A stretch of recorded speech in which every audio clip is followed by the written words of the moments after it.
The results are out and the BJP, of course, swept the Hindi heartland. The Congress party has been rejected, and amid all this, something has made a comeback. EVM politics. Now, seems like the defeat in Madhya Pradesh has come as a shock for Congress, as it was under the belief that the crucial Hindi belt was under its belt. Now, the ex-MP CM Vijay Singh has questioned the reliability of the EVMs.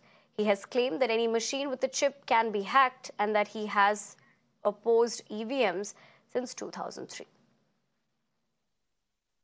हमारे हाथ में vote क्यों नहीं मिलता? जो VVPAT slip गिरती है डब्बे में, हमारे हाथ में दे दे। तो हम मूल बात यह है कि जिस मशीन में चिप लगी है वो हैक होने की संभावना उसमें रहती है। बीजेपी कह रही है कि जब भी कांग्रेस हारती है, तीन राज्य आप हारे हैं, लेकिन तेलंगाना में तो आपकी जीत हुई है। देखिए हम एक बात जानते हैं, दिग्विजय सिंह को ईवीएम पर भरोसा नहीं है, बात खत्म। दिग्विजय सिंह को सिर्फ नहीं है कि कांग्रेस को भी नहीं है, वो आप कांग्रेस से पूछिए। Similar concerns were echoed by other India bloc allies. The opposition leaders are urging the government to hold elections using ballot papers. Listen. 4 राज्यों में जनादेश आया है, तेलंगाना में अलग जनादेश है, 3 राज्यों में अलग है। बीजेपी को बड़ी जीत मिली है तो जनादेश का स्वागत करना चाहिए, चाहे जनादेश ईवीएम का हो या और कुछ हो। लोगों के मन में शंका होती है हमेशा, ये कैसा मुमकिन हो गया, खास करके मध्य प्रदेश में, छत्तीसगढ़ में। तो हम ये कहते कि अगर ये लोगों के मन में शंका है तो एक बार शंका दूर कर दीजिए। एक चुनाव आप बैलेट पेपर पर लीजिए ना, एक चुनाव से।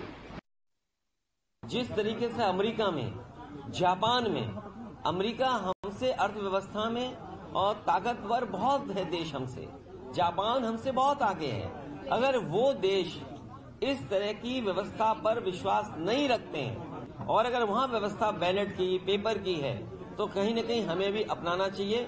और ये जरूरी नहीं है कि रिजल्ट 1 घंटे में आए। अगर अमेरिका जैसा देश 1 महीने इंतजार करता है, काउंटिंग कराता है, तो आपको किस बात की जल्दी है? Elections are like that. You win some, you lose some. You can't only be satisfied with elections that you win. You must also be ready to accept defeat. Now, if the Congress has lost, unfortunately, in Chhattisgarh, in Madhya Pradesh, in Rajasthan, instead of going to the Supreme Court, they need to analyze the reasons, because some people saw the writing on the wall earlier. I will share with you, I have a member parliament BJP friend who 2 months ago told me that BJP is winning in Chhattisgarh. मैं उस वक्त हंसा, मैं सोचा ना अब ये क्या बात कर रहे हैं, क्योंकि छत्तीसगढ़ बीजेपी को देने के लिए कोई तैयार नहीं था। लेकिन 2 महीने पहले मेरे एक सांसद बीजेपी के दोस्त हैं, उन्होंने कहा कि छत्तीसगढ़ में वो जीतने वाले हैं। तो अगर उनको पता था तो कांग्रेस को क्यों नहीं? अब सुप्रीम कोर्ट छोड़िए, पार्लियामेंट के इलेक्शन की तैयारी करिए।